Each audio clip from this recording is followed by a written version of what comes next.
With infinite complacence, people went to and fro over the earth about their little affairs, serene in the assurance of their dominion over this small, spinning fragment of solar driftwood, which by chance or design man has inherited out of the dark mystery of time and space.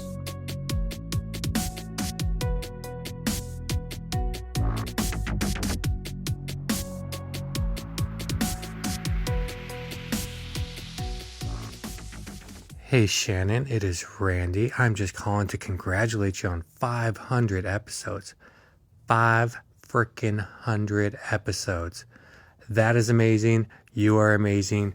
You are one of my favorite podcasters of all time. You're the first person I ever signed up for a Patreon for. You effing rock. As far as some of my favorite episodes of all time, I can't narrow it down to just one, but you've got the classic. You've got Pam in episode 103, the FRAY. That is the first time I ever paid attention to the FRAY in my life, and I've loved it ever since. 185, Dogman on Temple Road, the judge running down the side of the cornfield. First time I ever paid attention to the Dogman.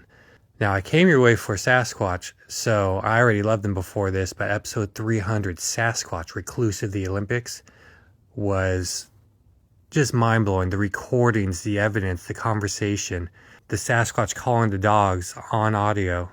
I can't tell you how much I love that episode. And if we want to go with something more recent, since I've found my way wandering into the woo over these last 5 years I've been listening to you, 459, Forest People of the Mogollon Rim. All that you do is fantastic. You're amazing. You touch lives every day. You should be so damn proud of yourself. Even outside of just one-off episodes, anything with John Olson, Mark and Carrie Muncy, Sam's giant bug stories early on. Hell, you even introduced me to the Hadels. So, yeah, congratulations. You flippin' rock, and I can't wait to see what happens over the next 500 episodes. This is Roy Daniel from episodes 233 and 234. I'm not going to pick a favorite episode. I have listened to every single episode so far. Shannon has not missed a beat. Everyone is at least interesting and engaging. It's been an interesting 6 years for me since I started listening. 10 years of content to listen to. It's a great podcast and a great community built alongside of it. Thank you, Shannon. This is Shauna from episodes 368 and 369, Ancient and Powerful, parts 1 and 2, and episode 433, The Knot Owls. Since I love so many episodes and can't make up my mind, I'll have to speak generally that my favorites are those about Bigfoot, as well as Appalachian and Kentucky weirdness, and any of the episodes from my peeps over on the ITF Patreon. Getting to know them has made the listening experience even better. Howdy, y'all. It's Troy from Texas by way of Florida, or, as Shannon likes to call me affectionately, Tony. I've been listening to this lady since Jesus was a corporal. It's been one fantastic ride, and I just want to say, dear heart, congratulations on your 500th episode. That's real top shelf right there.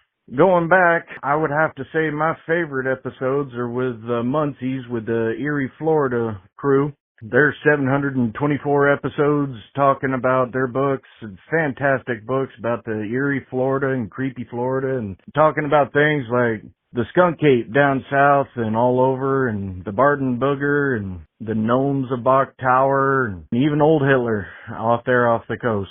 Y'all give a listen. Quite sure you'll enjoy it almost as much as I did. Y'all have a happy.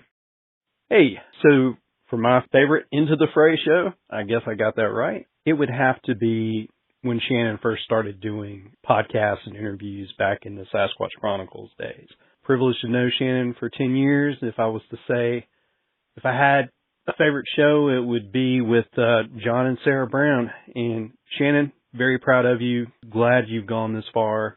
It's been a wonderful, wonderful journey watching you grow with Into the Fray. You take care and have a good day. Hello, Shannon. This is Jake Dressel from ITF episodes 286 and 422, Littlefoot of Huber Heights, part 1 and 2. I'm just calling to wish you a huge congratulations on 500 episodes and hoping for 500 more. My favorite episode is episode 103, The Fae, with Pam. I have listened to this episode at least 4 or 5 times, and I just re-listened to it before I called in again. It hits on so many things that we hear, that we've even discussed, like even with remote viewers, with guides, and all these different things. And it's absolutely the most fascinating episode to me. Completely shifted a lot of the ways that I look at things, and even my interests in parts of the paranormal that I wasn't interested in before. Again, congratulations, and here's the 500 more. Hi, Shannon. This is David. I'm not sure which episode is my favorite. It could be one of the first 2 Robert episodes, or the Hat Man trilogy, or even the 2 that had the officers in Georgia that saw the Dog Man. I'll give you the episode that I decided to become a Patreon member, and that was episode 174, The Ringing of the Bells. During John telling us about his encounters with the aliens, he said he only had about 10 seconds of memories each time. But he had a lot of details within those short memories. The one that always stuck out was the little badge the one alien was wearing, and it was made up of a bunch of triangles, and how much detail went into that. We also seen where we had a lot of the classic alien stories where they just couldn't quite get everything right, such as wearing clothes that were decades old or fishing with a gun. For once, we see that with John, that his dad actually believed him. We don't see that with parents too often. They always have an excuse of what we've seen or what we've encountered. Not only did his dad believe him to some degree, he went out and investigated and ended up burning the barn down. As far as these gray aliens are concerned, it appears they were very manipulative to the children and lied or twisted the truth to get the kids to do what they wanted. Not sure if that is an aliens that we want to work with. John seemed quite hesitant at times to continue to tell parts of the story, almost if we wouldn't believe him, but you were able to convince him to tell the story and made him feel comfortable about telling his story, no matter how far-fetched it seemed. And that is something that's been one of the reasons that I've continued to listen to your episodes, is because you make people feel that way. And that's a very difficult thing to do overall. Lastly, I'd like to congratulate you on 500 episodes. I am very interested on how the next 500 episodes will enlighten us. Take care. Hello, Shannon. This is Vito Basili in Buffalo, New York. Happy Mother's Day. I wanted to let you know my favorite episode was episode 317, Bigfoot of Siegel, PA.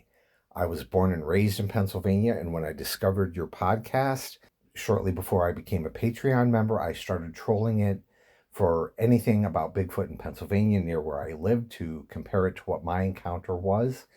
And when I happened on this particular episode, I was listening to it early in the morning, well before sunup, and I noticed something odd was going on with my husky Nova. She started crying, and she was going out in the dark, and every time she came back to the door, she was bringing in one of her toys. When they were all in after about half an hour, I just kept listening to the podcast, really enjoying it, listening to Travis's account, and Nova fell asleep by my feet. Halfway, maybe through the middle of the podcast, I had the crap scared out of me. I'm listening to the podcast, a little on edge. Some things start falling off of my table in my work area near the back door. Nova starts barking. I hear this loud noise, and the entire house shook. Then I heard this noise that sounded like a freight train. Of course, I panicked completely, and I'm thinking slaps to the cabin. Now, I live at the very edge of the city of Buffalo, but certainly no place Sasquatch would be. After about 30 seconds and the house stopped shaking, I realized that we were having an earthquake. Ran to the TV. Yes, that was it. It was the strongest earthquake Buffalo had ever seen since 1970. And we do actually sit on a fault line that is rather calm and not very active. But this has always been my favorite episode because I had the crap scared out of me, and then I just laughed my ass off when I realized, what an idiot I had been. So I hope if you hear this, that you got a kick out of the story. But I love all of the stuff, but I'm always interested in Bigfoot in Pennsylvania. I want to thank you for letting me share my story. Hey Shannon, it's Nicole Maroc. Congratulations on episode 500. I have so much to aspire to when I listen to you.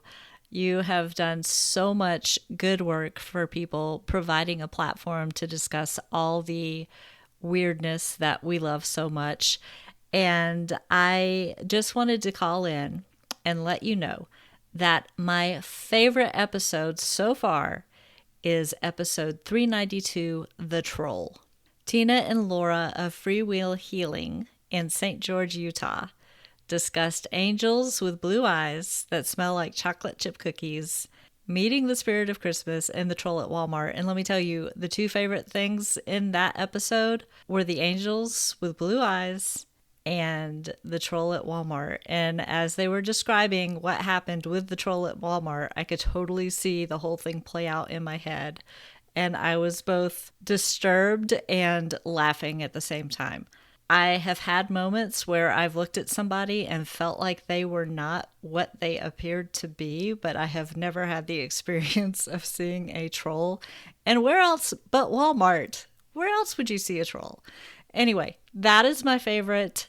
I hope you have 500 more left in you or more. This is such a great podcast. You are definitely one of my favorite podcasters, and best of luck to you. Hi Shannon, it's Debbie here of the Elemental, Somerset and all the FRAY. I would just like to congratulate you on your 500th podcast and add some of my favourites. And if anybody would like to go and listen to them, they are 275 Elkins Creek, 300 Sasquatch Recluse of the Olympics, 430 Sasquatch of Alaska, 433 and 434 Married with Aliens, and any of the Steve Stockton and Cisco Murdoch Halloween specials. They are so much fun and filled with such heart. I have no doubt I'll be speaking to you again soon, but congratulations. Hello, this is Denise. I picked 495 Bear County Bigfoot. The reason why I picked this one is because of an experience I had. In June 2024, a friend and I went to a marsh that's near my house. It's also a Native American burial ground. As we're walking through, I have the spirit box on my phone, and I'm trying to talk to the spirits of the Native Americans there. Shortly after we started walking down these planks going through the marsh, I hear what sounds like a gunshot. I asked my friend, "Did you hear that?" And she's like, "No, I didn't hear that." And we keep on walking. We get a few voices through the spirit box, but you can't really understand what they're saying. So we turn a corner, maybe 8 minutes into walking, and we hear this grunt growl. Scared the F out of me. I asked my friend to help me get the taser out because I don't trust people. And at the same time, my phone went black. So we get the taser out. I'm trying to get my phone up and running to videotape what's going to kill us, because I honestly thought we were going to die that day. As I finally get the video up, I turn around and my friend is walking towards the noise, the growl. And when I finally got up to her, I'm like, "What the F are you doing?" And she said that she thought whatever it was would be more scared of us than we would of it. Now, the reason why I chose 495 Bear County Bigfoot is because he said that they would live in rural areas where people are close by. Because I never understood why a Bigfoot would be living in that marsh. Because there's farmland around and houses all around. So that made me understand that yes, because there's a water source and there's obviously food there, because I'm sure deer run around in that marsh too. And the other reason is because he said that he would go, and if he heard a noise, he would go Google to see what animal it could be. And I did the same thing. When I got home, I Googled, it's like, could it be a coyote? Could it be a raccoon? Could it be a wild pig out there? Anything to figure out what the sound was. I finally I'm just going to try a gorilla. And it was exact match to the sound that I heard was a gorilla. So that's why I like this story, because it helped me understand that they could be there and that whatever it was sounded like an angry gorilla. I know there's not a gorilla in that swamp or that marsh, but it was terrifying. Thank you. On this episode, the 500th episode, actually, I am pleased to welcome on Mark Muncy and Erika Lance. They podcast together and have begun what I am hoping is a long-running book series, and we are here to cover their brand new book that is coming out called The Dark Side of the Smoky Mountains, and it is, of course, illustrated by the wonderful and talented Carrie Schultz. Now, their podcast is Eerie Travels, so this book flows right along that river. I know that you guys know Mark pretty well, and I went in to my website and I thought, well, I'll write down and mention all of the episodes that you've been on, but I thought, you know what, that'll take 25 minutes because this is your 18th official ITF episode. Now, that does not include Patreon episodes and the call-in episodes, so there are more with you in them. Oh, yeah. So we have a lot of Mark Muncy, and we have more Mark Muncy, which happens to be the 500th episode. I think that is actually pretty wonderful, and I am happy to have you. And Erika, welcome on for your first episode, what I hope is the first of many with these, with the books coming out. And I wanted to say really quickly before I finally shut my mouth and let them introduce themselves, is that we are going to do 3 episodes alone on this book. So if that's not a hint as to the fact that there is a lot of information in this book alone, if we can do 3 episodes and there's still plenty for you guys to consume, just take that in, okay? So, Mark, Erika, welcome on. Thank you. Thank you for having. I'm excited that I get to be a part of the 500th episode. I love that. That's so cool. Thank you. Thank you so much. It's gone in a blink, unbelievably. 10 years in September, but 500 is coming up in 2 days, Thursday, when this comes out. So finally. Well, Mark. That's nuts. It is, I think I was on one of your early ones, but man, I don't think I was that early with it, but I think I was under 100 when I first started. I think it was like 81, maybe. I'd have to look that up. I should have actually looked up. Yeah, it was pretty early on, Mark, considering all the episodes. So welcome back on. Pretty fitting that you're here for 500, if you ask me. There's going to be a lot of very happy folks out there.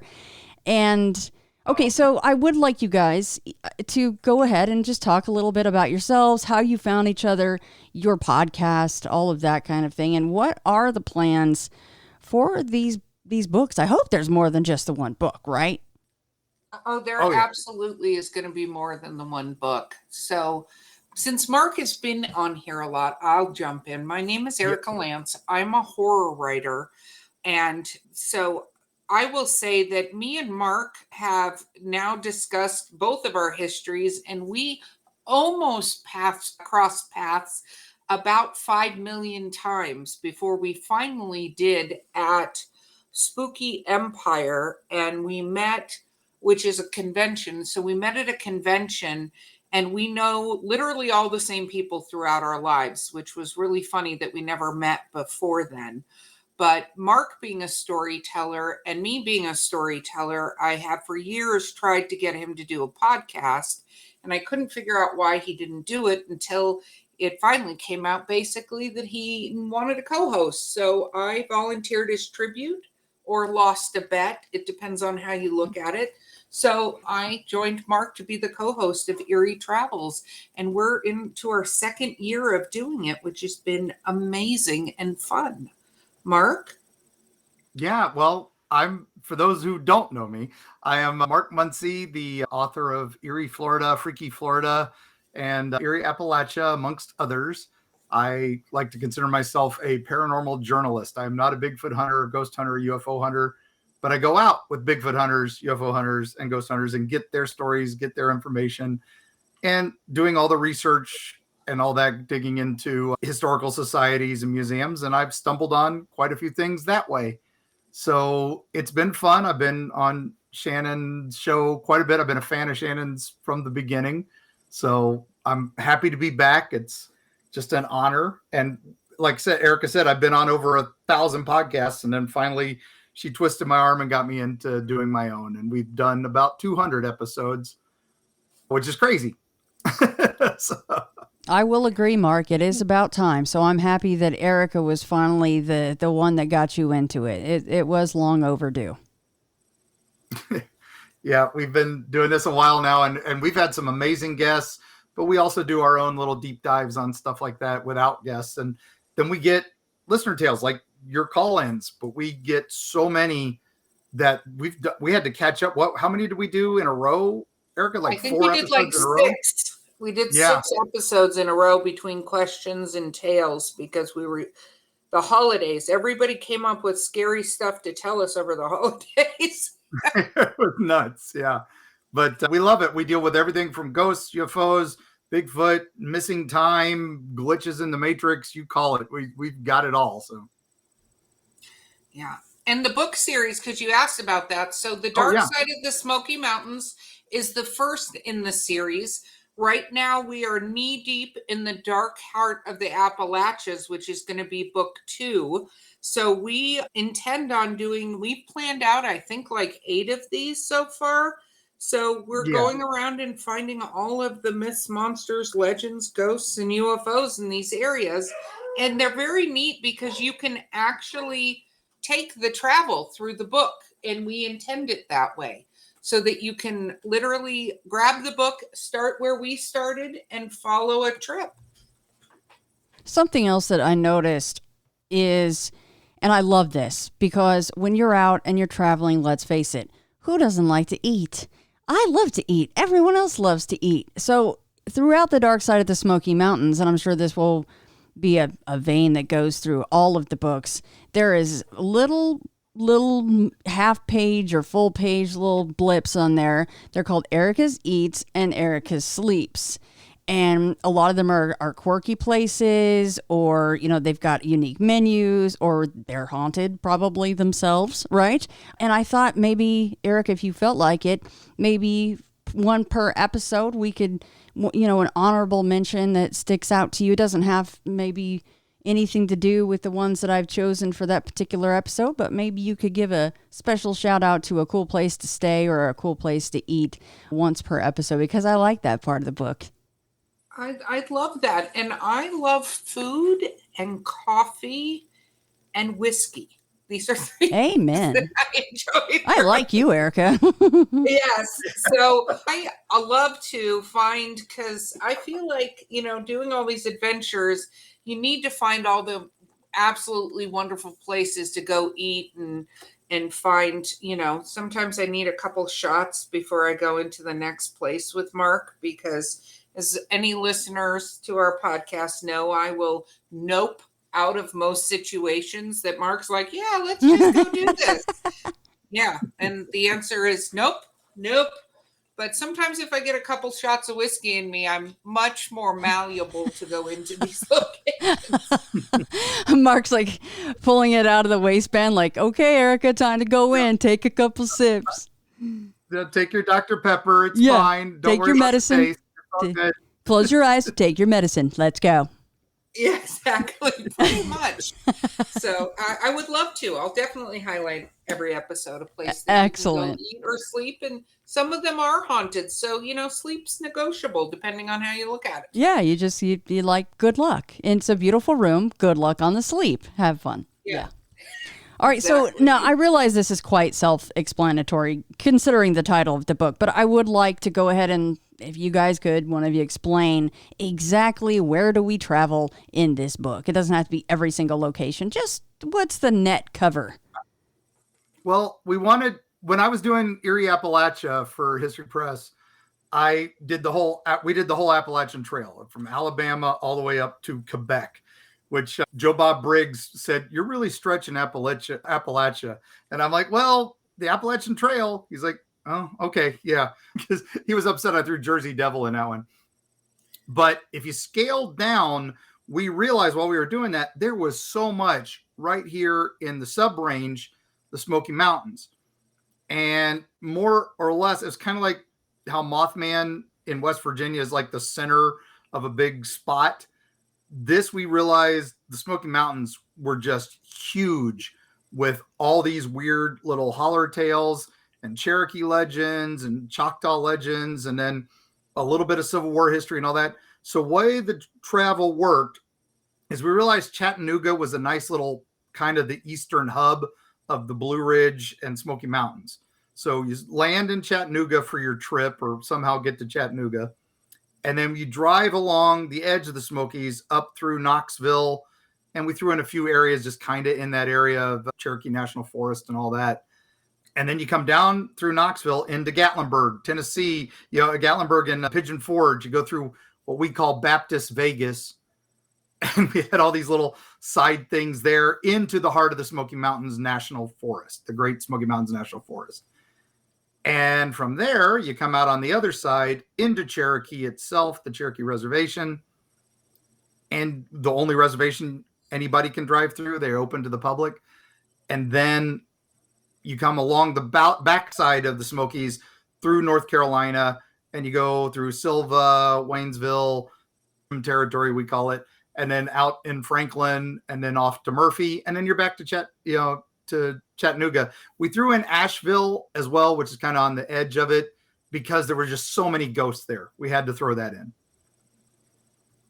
Well, I wanted to, this one, of course, and I'm sure Mark probably was like, oh, big shocker, she wants to talk about Old Green Eyes. And I think that it has come up before, but I never tire of hearing about Old Green Eyes. So if we could, can we start there? Oh, man. Yeah. Erika? Yes. You remember going to Rock City and the Civil War battlefield, Chickamauga? Yeah, no, I absolutely remember that with a little alcohol around it. But yes, I do. And so that one of the things about this book is we end up in a lot of graveyards, which I feel like that's a thing with Mark. Like, he's like, you know where we need to go? More graveyards. And I'm like, we absolutely do not need to keep going into more graveyards, please and thank you. So, but that particular cemetery, let me just, my brain is going a million miles an hour, but that one, the Old Green Eyes is located, isn't that near Gatlinburg? No, it's Chattanooga. It's near the Battle of Chickamauga. Yeah. My brain. Battle of Chickamauga. Yes. Yeah. So it's a battlefield, and it was the Battle of Chickamauga, probably the second bloodiest battle of the Civil War, if not the bloodiest, because reporting is a little off. Gettysburg, Pickett's Charge, maybe a little more than this. And it's sometimes called the Battle of Lookout Mountain or the Battle Amongst the Clouds because, hey, the Smoky Mountains, it was like the tops of them were covered in clouds and they were firing down on the battlefield below. It's pretty crazy, this area. And Chickamauga, oh my gosh, it's just, the story goes, so we'll get to Green Eyes. We'll just skip ahead. I could regale you on the Battle of Chickamauga for an hour, and we're not going to do that. But what happened is after this bloody battle, the bodies are just strewn everywhere, right? And neither side can go out and get their fallen because the battle's just on a hiatus. And people are hearing the dying and all this. But what people saw was this dark figure with glowing green eyes moving amongst the dead and leaning down over them, or the dead and the dying. And he would just lean down over them, and then the person would be quiet, or the body would just kind of stiffen up even more. So the theory goes that this was some sort of vampiric spirit that was moving along the graves and moving around, stealing the life force of these soldiers. And then we find out it's older than that.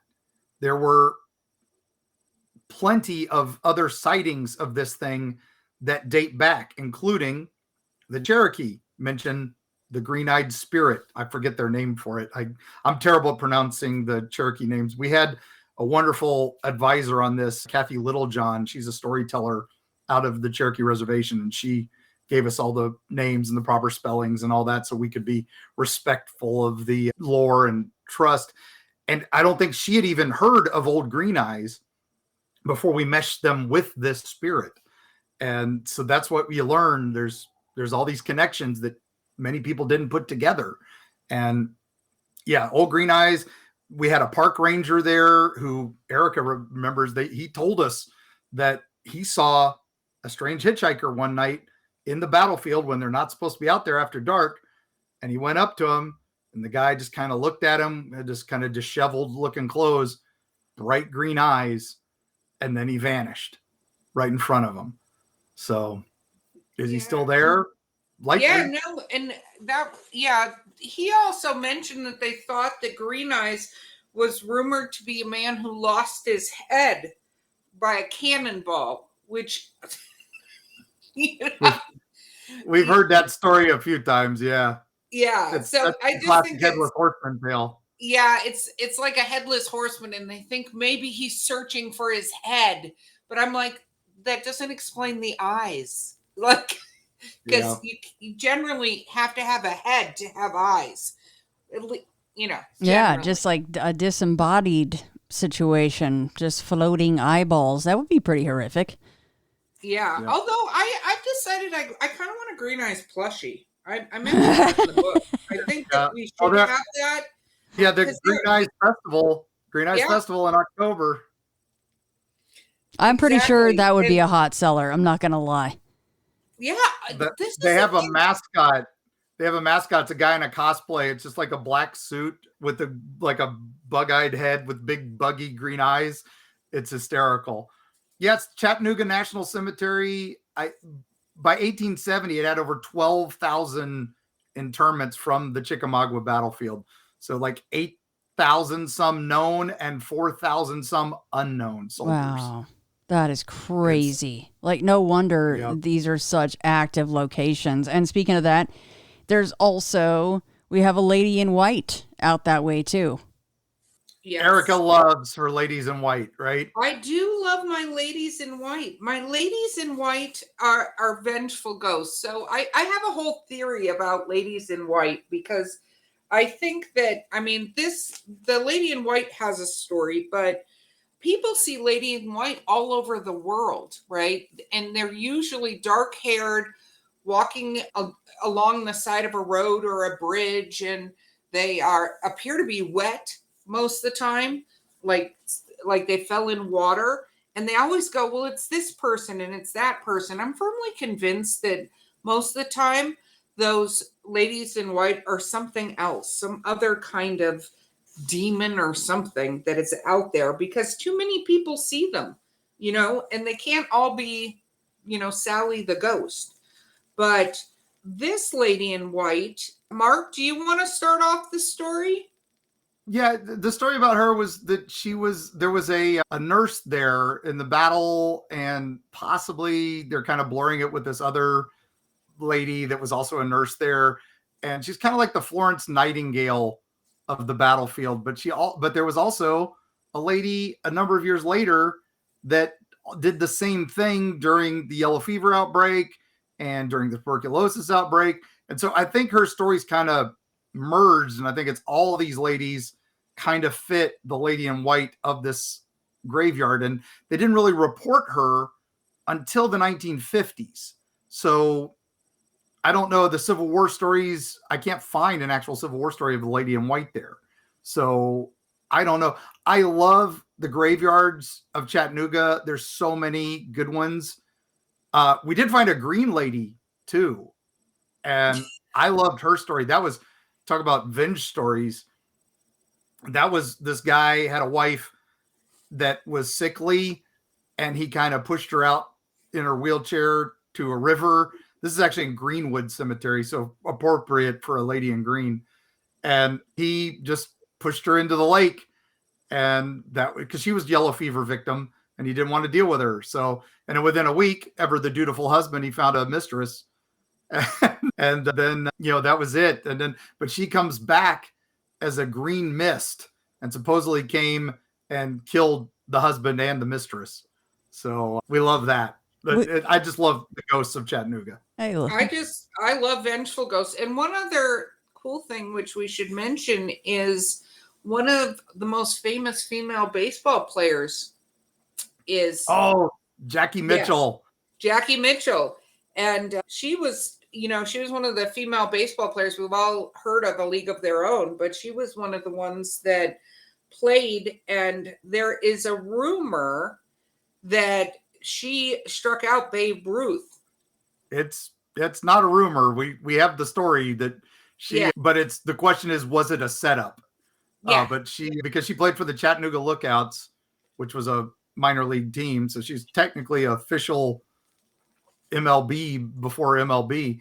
And the New York Yankees came there for an exhibition game in 1931, and she pitched, and it was a big deal. Woman pitcher gonna pitch, and she struck out Babe Ruth. She struck out, was it Lou Gehrig? And then the next batter came up and she walked him, so they pulled her from the game. And then the next day, old Kennesaw Mountain Landis, the best named ever baseball commissioner, he banned all women from baseball at that point. Lovely. So, but she's buried there. No ghost stories about her. She's resting in peace, but that's a grave you can visit in Greenwood Cemetery right near Chickamauga Battlefield. All right, so since everyone knows how much I love not only caves and deep, dark places, but the spiders in those caves, I did choose for you guys to touch on the Crystal Caverns cave spider because it's actually a protected spider that you're not going to find anywhere else, which I actually thought was pretty dang cool. Yes, yes. Well, one thing everyone should know is that me and Carrie, but Carrie even more than me, absolutely love spiders. A lot of people are terrified of them, but we absolutely love spiders. So that makes, anything. So for the record, though, I have to give the disclaimer. I did it in the book. You cannot take one of these home. Like people, that was my first assumption, that I should be able to take one of them home, but I'm not allowed to take them home. So with that said, Mark and Carrie got to do a part of that cave system without me. But the caverns, which are really absolutely beautiful, right? As Mark is our driver, Mark, how would you talk about getting up to them? Yeah, it's Raccoon Mountain Caverns. It's probably, if you go up to Rock City, the famous Sea Rock City, you'll see those barns all over the world. And if you head up to Rock City, this is the next peak over. So you'll see Ruby Falls, which is one of the largest continuous underground waterfalls in the United States, which is an amazing place. That's its own cavern system. This is part of that. It's called Raccoon Mountain Caverns. It's the next little bit over. And it's a campground. You can stay with your RV or whatever, but they have the old cave there that you can go into, and it's amazing. It's just a quick little walk through at the start, but it's pretty tough. This thing was founded in the 1930s, so it's been around a while, and they keep finding new spots of it, so they keep opening up little bits. If you're kind of adventurous, not any of us, but if you're a spelunker, they have a crawling tour. You can actually get into some bigger areas, but you have to crawl through some sections that they haven't widened. Mm-mm. Yeah, not for me. Not for me. I'm for me either. Nope. No. I'm a tad stout, so that's not going to happen. Stout or not, but that's such a huge bag of nope. Yeah. Yeah. But there's one tour there they call the Crystal Palace Tour, and it is beautiful. And in that area, because it looks like a Crystal Palace when you walk into that cave. It's amazing. Looks like something Disney would have designed. But in there, they have the cave spider, which is the Crystal Caverns cave spider, or I can't pronounce the Latin name for it. Nextivus futibus. My poor Latin teacher is going to kill me. But it was discovered in 1938, but they didn't officially figure it out till 1984 that it only exists here. And because of that, no pets, no service animals, nothing are allowed in here because it would endanger the spider's environment and its unique ecosystem there. There are also some amazing cave salamanders there, but they found them in Ruby Falls and a couple of the other neighboring caves, so they're not quite as endangered. It's pretty crazy. But that wild cave expedition, that's the one where you spelunk next to it and all that. There is a ghost there. I was going to say, there is, cool. so super fun and exciting. There's a ghost, and he likes to flirt with women. So you might feel a little running his fingers through your hair. You might feel his breath on your ear, because there's nothing like a disembodied person trying to get the hots with you. So, for all you spelunkers, if you're a female, you might be crawling through that cave and you might have a little buddy with you along the way. Well, that just adds to the scooting a little faster, I guess, when you realize it's not your buddy behind you. Yeah, exactly.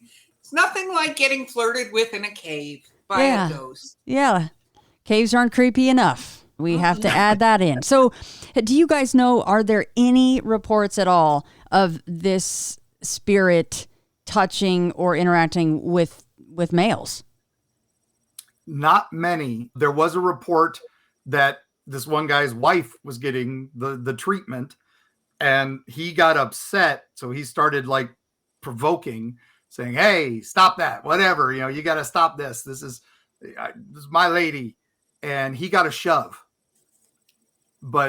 and fell down, but we don't know if he just fell. So, right. Yeah, we don't know. I think it was exaggerated because there are no other accounts of that happening at all. And I mean, how do you compete with a ghost? I'm just throwing that out there, I don't think you can. No, I think it's best just to let that transpire, whatever's happening there. Yeah. But you can stay at the campground. They do have night tours as well as day tours. And they're super nice there. And they will tell you all about the ghost and tell you his real story. Yeah. All right. So before we move on to the Cherokee National Forest section of this chat, Erika, would you mind picking one of Erika's eats that sticks out to you or one of your favorites for this episode? I would absolutely love to. And we're going to do Judy Darling's Donuts. So this is one that you can find in Chattanooga, but you obviously need to plow through all the ghosts and monsters to go there. But they have things like a banana split filled donut. These are some of the most amazing, yummy Granny's apple pie donuts. I love a good donut. I super love a good donut. So does Mark, even though he's not supposed to eat them. But Judy Darling's Donuts, absolutely, hands down. Get a donut. If you're going to go get flirted with in a cave, you might as well have a sweet treat in your hands. I love it. And guys, those are all throughout the book. Just every single chapter has Erika's eats and Erika's sleep. So I would like to save who Erika titled the female Hannibal Lecter for last. Can we go next with Dark Aggie and Old Gray Cemetery? Oh man. Yeah, this place is awesome. We were just there, I want to say about a month or two ago, because this old cemetery, they do a movie night in the cemetery showing horror films.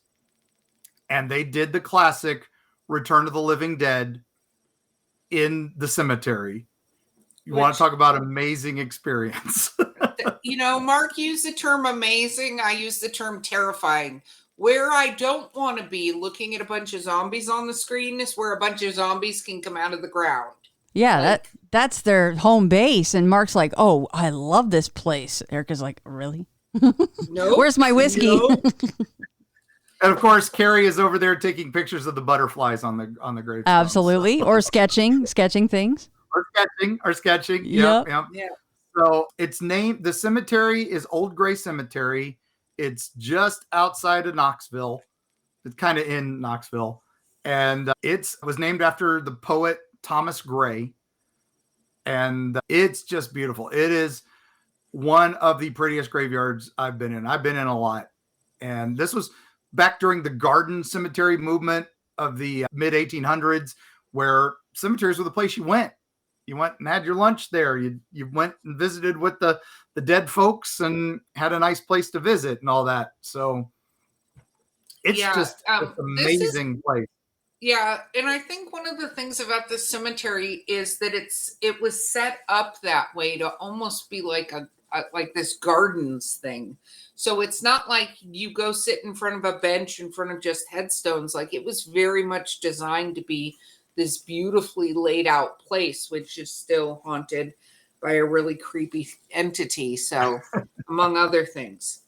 Yeah, there's this wonderful. There's two graves just across from each other, thankfully far enough apart. There was a famous duel there that was kind of like a gunfight at the OK Corral type thing.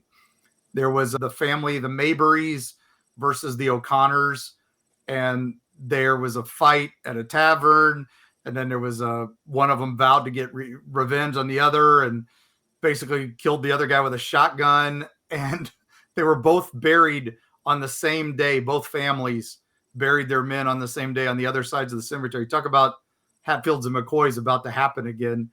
And that actually got so famous. Mark Twain wrote about it in his book, Life on the Mississippi. And this is nowhere near the Mississippi, but he had to write about this story. And so that's all there. But this crazy spirit there, and this one, so it appears to have latched onto this graveyard. It's been seen a lot. Some call it dark Aggie. Sometimes they call it black Aggie.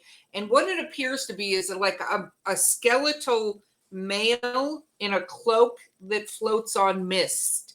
So people see him all the time, and usually right before sunset. So don't go in there after closing time. You can see him. And there are hundreds of stories about this, but he appears to get rid of unwanted visitors, right? The thing is that the paranormal investigators who have gone there feel like they've said that somebody defiled his grave, and that's why he does what he does. So we don't know if that's true exactly, but yeah. It's not even a specific spot of the graveyard, which is even more terrifying because he can do a pop-up pretty much anywhere you are. So what's a great idea is to go watch a horror movie in a graveyard with an entity that has been seen by literally hundreds of people and doesn't want people there. Go team. Nope. Out. Erika out. Yeah. No, the EVPs and psychics have all talked to him, and he's just like, my grave's not where it should be. I'm very upset. And that's it. But he looks like the Grim Reaper, and that was one of the ones Carrie got to draw from descriptions. I would not want to meet that one. Has he ever relayed where he is supposed to be buried? No, that's the problem. He's looking for it. Oh. He doesn't remember, but it's not where he thought it was. Oh. So I think they moved his body. They've moved bodies around in that graveyard a few times. Mm-hmm. We all know what happens when you do that. Yep. You know, we all seen those movies.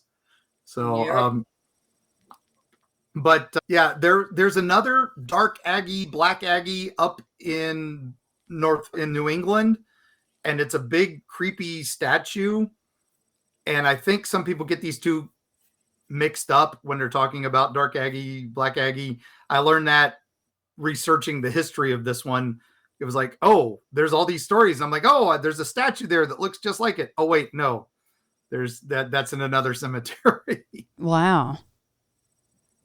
Yeah, no shortage of strange, creepy, paranormal goodness on that side of the country. That is for sure.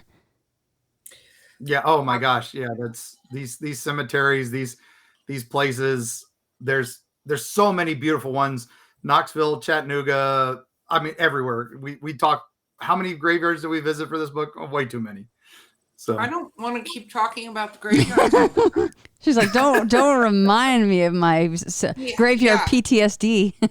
Yeah, it's, you know what though? I have to say this: most graveyards, there's caveat here, are actually a lot more peaceful because I feel like the person is generally laid to rest. It's usually where the trauma happened, the house, the bar, the alleyway, the gallows, wherever that kind of stuff is there. There's usually more like that, but I'm not going to lie, that Dark Aggie Cemetery there's some trauma there. Yeah. All right, guys. Well, last but in no way least for this episode, let's talk about Spearfinger. Oh, she is one of my favorites. Don't ever want to meet her, though. Don't ever want to meet her. What's interesting, I will say, before Mark jumps in a little bit about Spearfinger, is we heard a not Cherokee version of this story, which was very, very different. And it was corroborated with family members who experienced it, but it is not actually where the legend of Spearfinger comes from. So, in case you all are wondering, Spearfinger is an entity that I did call the female Hannibal Lecter because she eats livers. Yes, and probably not with a nice Chianti and fava bean. So, but Mark, do you want to start where it begins for our lovely vengeful ghost? Yeah, so we put this section in because she really bookends the book. She's all over. Everywhere we go, there's talkings about her. There's talking about her rival, Old Stonehead, but sometimes they team up. It's very much Marvel Comics sometimes with these legends. Then they eat livers, which doesn't. Other than that, but she's called the Stone Witch by the settlers, but she's known as, to the Cherokee, she is known as Untulata, which translates to Spearfinger in English. And we heard this from Kathy Littlejohn. She's this amazing storyteller in Cherokee. We'll probably have to hook you guys up sometime, Shannon, because she's just got stories. That. Yeah, she's an oral historian for the Cherokee. That their stories are not legends. They're not myths. They're history to them. And who are we to say they're not? But she basically, to the Cherokee, there's three worlds. There's the upper world, which is where the Thunderbirds, the creators, the Nineveh, which are kind of like the angels, they're up there. And then there's the middle world where we live, the birds, the animals, the insects, the reptiles. And then there's the lower world, the underworld. And people are not meant to go there. And that's why they're not big on caves. They're not big on going into the underdark of what we would call. But somewhere in the Nantahala or maybe near Chilliwack, in the Cherokee National Forest, that's what you're kind of moving between when you're heading up from Chattanooga to Knoxville. There's this lady, and she was maybe a fallen Nineveh sort of thing. The Nineveh, they're not really angels. They're just kind of like these immortal beings that show up to the Cherokee. Sometimes they're happy. Sometimes they're helpful. Most of the time they're helpful, but not always. And she, though, is pure malevolence. She loves human livers, and she would disguise herself as either a young lady or an old woman, and she would make herself basically undetectable, and then she would move in with a family and start attacking them, and she would be there, and most people wouldn't realize it for a few days that they'd been hurt, because she used that long finger. Her finger is literally a spear, and she would stab you and then suck out your liver some way. And she would sing to children as a grandmother, let your granny, mess your hair and dress your hair and come grandchildren's. And then sometimes she would dress as a beautiful woman to lure them in.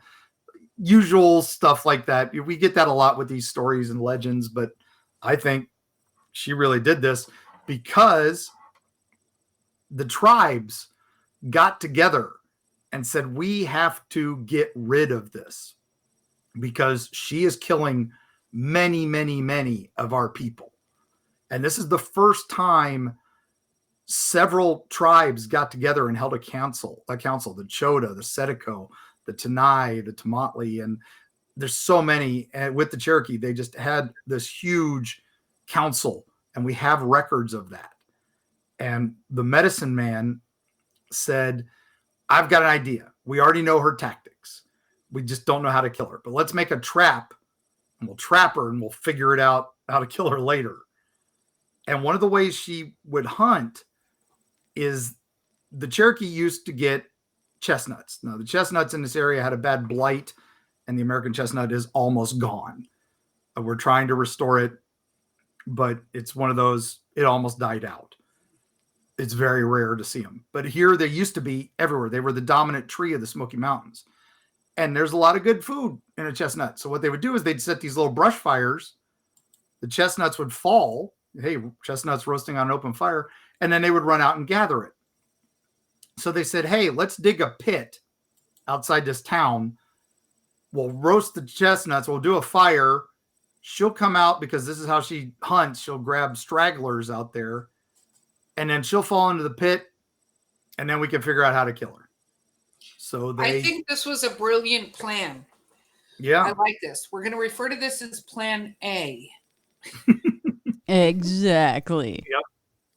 So they dig the pit. They start the fire.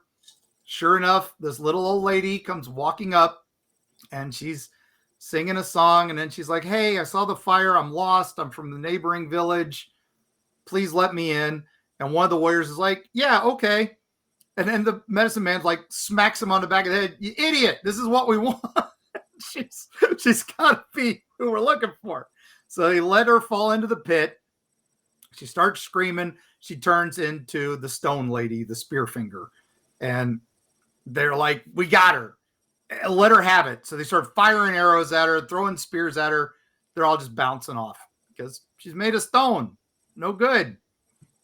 So the Ninewe are very happy with her being caught. They want to help.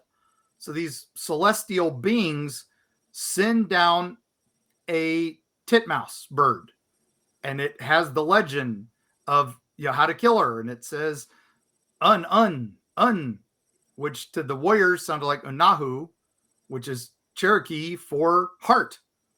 So they like, all right, shoot her heart. And it's just, again, just bouncing off. And so now the Cherokee call the titmouse bird liars, and they cut off their tongues. So that's why they're small tongued. Yes.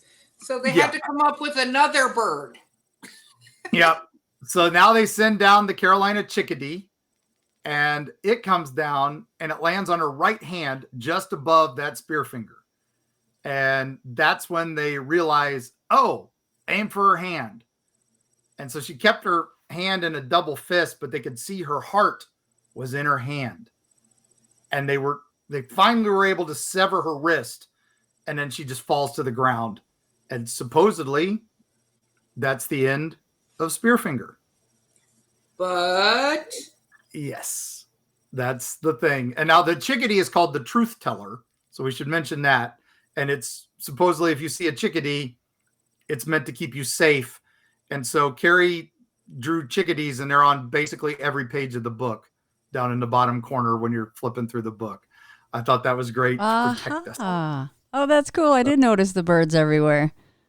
Yeah. So, but the Cherokee are convinced she's still around now because she sings this song, this creepy song that I'm sure it's pretty in the Cherokee, but it's basically liver, liver, I eat it. And they hear that song at night sometimes. So and either so it's said that she will lure you in, either pretending to be a maiden in distress or an old woman in distress. And she maintains that until you get into a trustworthy situation where she can stab you through the neck or through the back to get to your liver with her obsidian finger. Yep. So and like I said, it's one of those, we've had reports of people just get this weird sense of unease. People have seen shadows of this figure with a long finger, and the Cherokee are convinced that she could be out there. She's the monster under the bed. Be careful, or Spearfinger will get you, stuff like that. But then we had a medical report. We didn't put this in the book because I was unable to get it fully confirmed. But we had a report of a kid, this would be in Sevierville, who went to the hospital because his liver was missing and there was a small hole in his side. So whoa, that's from the early 2000s. And the Cherokee were convinced that we know what hit him. We know what did it, but I could not find confirmation of that. So I couldn't put it in the book. I'm still digging on that one. I'm sure I'll find it somewhere because enough people told me about it. Wow, that's an honorable mention if I've ever heard one. Holy crap. I mean, not nice for the boy, of course, but I mean, talk about a slight corroboration there. It'd be cool to actually find some paper trails on that, huh, Mark? I know because you've always been good about that, and you've had many instances of that over the years where you're saying, listen, I'll mention this, but I haven't actually found the corroboration or the confirmation rather that I need for this. So I mean, you've always been that way, and everyone appreciates that. Yeah, I won't put something in that we haven't actually visited. I won't put anything that's like on private property unless we mention who to talk to get to and all that. We are not urban explorers, and we do not approve of that. I don't like people trespassing on property and stuff like that because you can get hurt. And plus, the people who own the place are liable if you do get hurt. And I also won't put anything in that doesn't at least have some corroboration. I'm not a big, you have to have 3 sources. As long as I got 2, I'm good. Preferably something official, an official document or something. Well, and we know as the paranormal, you're not always going to find that. Right. What were you going to say, Erika? I was going to say that, one of the biggest things with being a traveler, we call, all of the people that are part of our Eerie Travels group travelers, is that it's really important to respect the environment that you're in and sort of the guidelines and rules that people have, because there's so much to get to see, like all of this stuff we're talking about. And you can go to Cherokee and you can even go to their story nights and hear about all of their histories and stuff like that, that you have plenty of ability to get all that without sort of violating any rules, laws, or potentially getting yourself stabbed in the liver, which seems like a terrible, unpleasant way to go. Just throwing that out there. Yeah, slightly unpleasant. I think I'd rather take the whiskey in the graveyard. I don't know. Yep. Agreed. Yeah, exactly.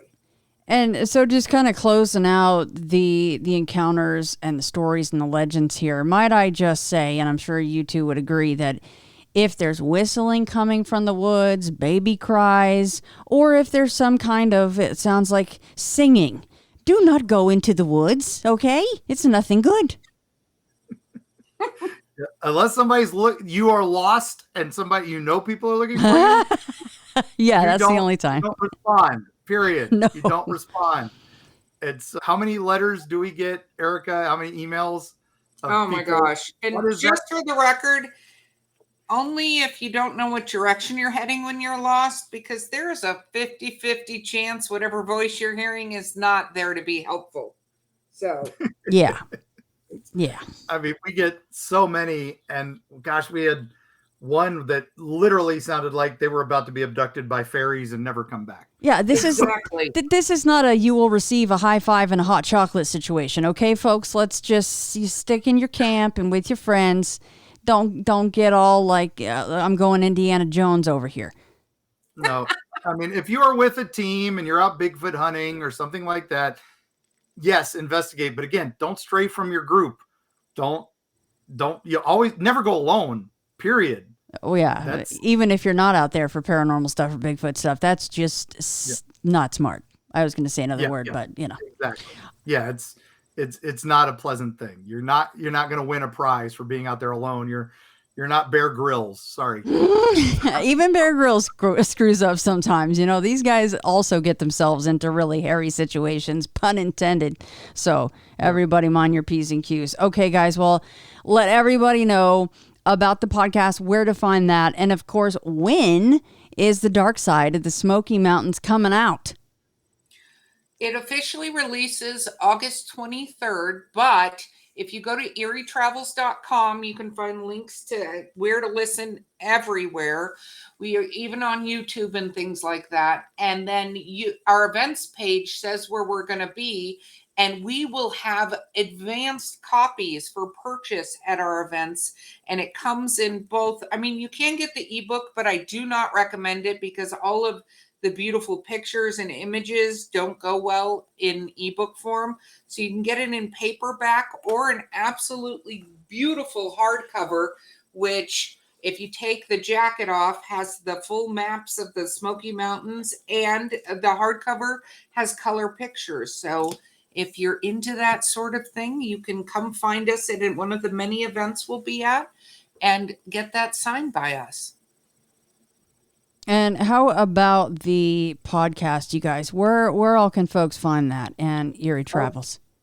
If you just look up Eerie Travels, pretty much on any podcasting platform or on, the Apple, Amazon, Spotify, YouTube, you Google it, you'll find it. You'll find the amazing little artwork that Carrie did representing me and Mark, and you can tell which one's me because I have the terrified look on my face as he's explaining something to me. So you can find us anywhere, and we have 2 episodes a week. We also have a Patreon if you want to have behind the scenes information from us and be one of our advanced travelers. You can do that. But it's all located at EerieTravels.com. You can find us, and including our friends of the podcast, like Shannon. Hey. Yeah. Well, thank you both so much. And I can't wait for The Dark Side of the Smoky Mountains Part 2 for, particularly for ITF. We're going to do a few of these, as I mentioned, you guys. So stay tuned because Mark and Erika will be back. Yeah, we just scratched the surface there. That's literally not even the first couple chapters. Oh my gosh. Yeah, it is so much information. And I'm like, okay, I was going through the entire book and I'm like, well, I could kind of zip around all over the place, but I better keep things neat and tidy or Mark and Erika are going to kill me. So I thought I better try to go kind of down the line because we have a lot more to talk about. And then there's still a crap ton more for people just to read that we will never have time to touch on, nor would we want to spoil every single story in the book because it would we'd have to do a whole nother new podcast just for The Dark Side of the Smoky Mountains. So how about that? Yeah, my last few books, if you guys have bought Eerie, Florida or Eerie, Appalachia, those were around 120 pages. This one is over 300 pages. Yeah. So it's a big bite you got to take, and I love it. It's a lot of creepy, weird stuff, and it's just fantastic with the extra little bits in there, places to go stay that might be haunted or creepy, and amazing places to eat, which who doesn't love that? Well, you guys, thank you so much for being a part of my episode 500. I really appreciate it. Thank you for having us. This was amazing. I'm so excited. Yeah, Shannon, what an honor. Thank you so much for having us as often as we can. Carrie loves you guys and says all the best. As we all know, Carrie's not much of a talker. She's a drawer, but we couldn't do this without her. And we are all just so happy to be on this show. You do the amazing stuff and we're honored to be here. You guys have been around with me for a long time and it's been a while. It's been a while since you've been on. So I know everyone's going to be very happy to hear this. And Erika, you're on with us now. You're done. You're in the fold. You're stuck. I am into the fray. You are a Frazee now. You are officially a Frazee.